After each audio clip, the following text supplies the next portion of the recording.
మేము పట్టించుకోం. హరీష్ రావు గారు బ్రహ్మాండంగా పోతారు. ఆయన ఏమడిగినా సమాధానం చెప్పడానికి ఆయన రెడీగా ఉన్నారు.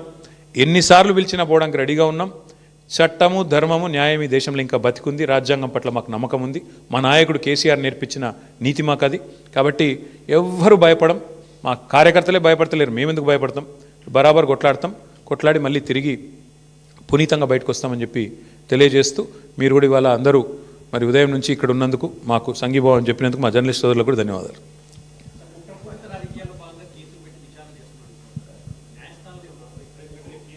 ఇప్పుడు న్యాయస్థానాల్లో ఆల్రెడీ కాళేశ్వరం విషయంలో ఆశ్రయించాము. కాళేశ్వరంలో ఆల్రెడీ విచారణ జరుగుతోంది. ఫోన్ ట్యాపింగ్లో కూడా already the matter is sub జుడిస్. వాస్తవానికి సుప్రీంకోర్టులో వ్యవహారం నడుస్తూనే ఉంది. ఆల్రెడీ హరీష్ రావు గారికి సుప్రీంకోర్టు కొట్టేసింది, క్లీన్ చిట్ ఇచ్చింది. అయినా ఎందుకు పిలిచారో మీరు వాళ్ళని అడగాల. విచిత్రం ఏంటంటే బ్రదర్, మేమేమో ఈ 2 ఏళ్లలో 200 ప్రెస్ మీట్లు పెట్టింటాం ముఖ్య నాయకులు అందరం కలిసి. ఒక్క ప్రెస్ మీట్ ఫోన్ ట్యాపింగ్ మీద ఒక్కడు కాంగ్రెస్ వాడు పెట్టినాడా? ఒక్కడు ఎవడన్నా బాధ్యత గల్లోడు? ఎవరన్నా ఒక్కరు చెప్పాలి కదా. అసలు ఏంటి కేసు, ఎవరి మీద ఆరోపణ, ఏంటి ప్రూఫ్? ఒక్కరు పోనీ పోలీసు వాళ్ళన్నా చెప్పన్నా? ఏది లేదు. అంతా లీక్ల మీదకి వెళ్ళి నడిపిస్తున్నారు. మీరు కూడా అవే రాస్తున్నారు. ఆయన లీక్ ఇచ్చుడు, మీరు అదేదో పెద్ద అదే గాస్పెల్, అదేదో భగవద్గీత అన్నట్టు మీరు రాసుడు. దాన్ని మళ్ళీ పెద్ద తెల్లరి తాటికాయంత అక్షరాలతో రాసుడు. దాని వెనకాల అడ్వర్టైజ్మెంట్లు, మీడియా మేనేజ్మెంట్లు, సంక్రాంతి శుభాకాంక్షలు, న్యూ ఇయర్ గ్రీటింగ్స్ మాకు కనబడుతూనే ఉన్నాయి. ఎజెండా డ్రివెన్ పాలిటిక్స్ నడుస్తోంది. విచారణ పూర్తి కాలేదు కాబట్టి చెప్తున్నా బ్రదర్. అందుకే న్యాయం ధర్మం ఉందని చెప్తున్నా. బరాబర్ కొట్లాడతాము. బరాబర్ న్యాయస్థానాన్ని ఆశ్రయించి 100% విచారణ పూర్తి కాలేదంటే ఆయన హరీష్ రావు గారికి ఆల్రెడీ క్లీన్ చిట్ ఇచ్చింది కదా సుప్రీంకోర్టు. ఆయన మీద ఫోన్ ట్యాపింగ్ విషయంలో ఆధారాలు లేవని కొట్టేసింది కదా. మర్చిపోయినరా మీరు? వీళ్ళు కోట్లాది రూపాయలు ఖర్చు పెట్టి లాయర్లను పెట్టుకున్నా కొట్టవతల వారేసిండు కదా. హరీష్ రావు గారి మీద ఎందుకున్నది?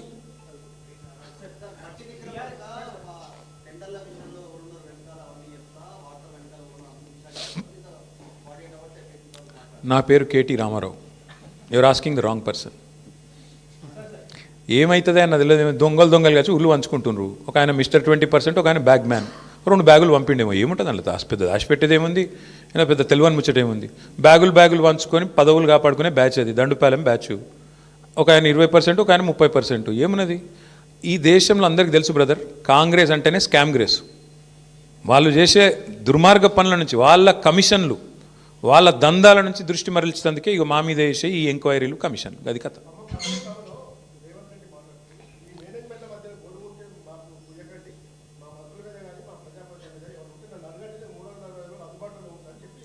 అదే అందుబాటులో ఉండేది. ఇళ్ళకే పోతుండు కదా, ఇళ్ళకే పోయి దండాలు పెడుతుండు కదా, కాలు మొక్కు వస్తుండు కదా, నా మీద మంచిగా రాయండ్రి, నా దొంగతనం బయట పెట్టకుండ్రి, మీకు కూడా కొంత ఇస్తాను. ఏమంటుండో మరి నాకే మెరక. మీరు అడగాలి మీ మేనేజ్మెంట్లో, నాకు తెలియదు. Thank you. దయచేసి నా ప్రార్థన మీ అందరితో కూడా ప్లీజ్, మా ఫోకస్ అంతా. ఎస్, ఇటువంటి జోకర్ గాలని మస్తు చూసినాం భయ్. ఇగో ఇదివరకు కూడా మస్తు మాట్లాడిన, మకల ఒట్టింది పుబ్బలో పోతుంది అన్నారు, అసలు పార్టీ తుపేలు అన్నారు, ఇదన్నారు అదన్నారు. వాళ్ళందరి పక్కలో బల్లెం బీఆర్ఎస్. ముట్టుకోమని ఎక్కడైనా ఒకటి ముట్టుకొని చూడమని చూద్దాం మేము కూడా. ఎందుకంటే వాళ్ళు మర్చిపోతున్నారు. 10 ఏళ్ళు మేము కూడా అట్లాంటి పాలిటిక్సే చేస్తే కాంగ్రెస్ నామరూపాలు లేకుండా పోయేది.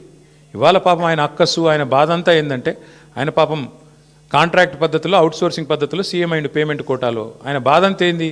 సొంత ఐడెంటిటీ లేదు, ఇంకా ఎవరు గుర్తుపడతలేరు, ఇంకా కూడా గుర్తుపడతలేరు పాపం. గుర్తుపట్టకపోతే యాక్టర్లను జైలు వేస్తాడు, యాక్టర్లు పోయి బతిమలాడుకోకపోతే జీవోలు ఇయ్యాడు. ఆయన ఐడెంటిటీ క్రైసిస్లో ఉన్నాడు. ఆఖరికి ఏదో హార్వర్డ్ పోయి చదువుకుంటాడట. మరి చదువుకొని వచ్చి ఏం చెప్తారో తెలియదు నాకు. కానీ ఇప్పుడు హార్వర్డ్ పోయి చదువుకున్నాకైనా మరి లాగుల తొండలు, లేకపోతే అదేంది మెడల పేగులు, ఇవన్నీ బంద్ అయితే అని ఆశిస్తున్నాం. గుడ్లు వీకుడు ఇవన్నీ బంద్ అయితే మంచిది. ఆడపోయినాక కూడా మరి ఇప్పుడు ఇంగ్లీష్ వచ్చిన వాళ్ళని తిడతాడు. నాకు ఒకటి తెలియక అడుగుతా, ఇంగ్లీష్ వస్తే ఆయనకి ఏం బాధనో నాకు తెలియదు. కానీ చిన్నపిల్లలు కూడా రేపు అందరు బళ్ళల్లో, గవర్నమెంట్ బళ్ళల్లో కూడా మా అక్క నేతృత్వంలో మొత్తం ఇంగ్లీష్ పాఠశాలలు పెట్టినాం. అందరు ఇంగ్లీష్ నేర్చుకుంటాను. మరి ఈయన హార్వర్డ్ పోతాడు. ఈయన మరి అక్కడ వాళ్ళు ఏం చెప్తారు, ఈయన ఏం వింటాడు, ఈయనకి ఏం అర్థమవుతుంది? అర్థమైనాక మళ్ళీ బయటికి ఏం సర్టిఫికేట్ ఇస్తారు, ఏం మాట్లాడతాడు? మళ్ళీ వచ్చి మా భయం మాకుంది. అక్కడ మళ్ళీ ఇంగ్లీష్ అనగానే నన్ను వాళ్ళని తిడతాడేమో, అరే మీరు బాత్రూమ్ కడుక్కుంటూ తిడతాడేమో. ఇంకా అమెరికాలో ఎవరి బాత్రూమ్ వాడు కడుక్కుంటాడు. మరి ఆడ ప్రొఫెసర్ అయినా కూడా వాని బాత్రూమ్ వాడు కడుక్కోవాలి. కాబట్టి మరి ఈయన పోయి ఏం నేర్చుకుంటాడు, ఏమవుతుంది చూడాలి. మరి 30 తారీఖు నాడు నేనైతే అనుకుంటున్నా రేవంత్ రెడ్డి గారు కొత్త మనిషి వస్తాడేమో. ఆ కొత్త మనిషి ఏమైనా కొత్త మాటలు ఏమైనా చెప్తాడా, మళ్ళీ గదే చెత్త మాటలు చెప్తాడా చూద్దాం. Thank you. జై తెలంగాణ.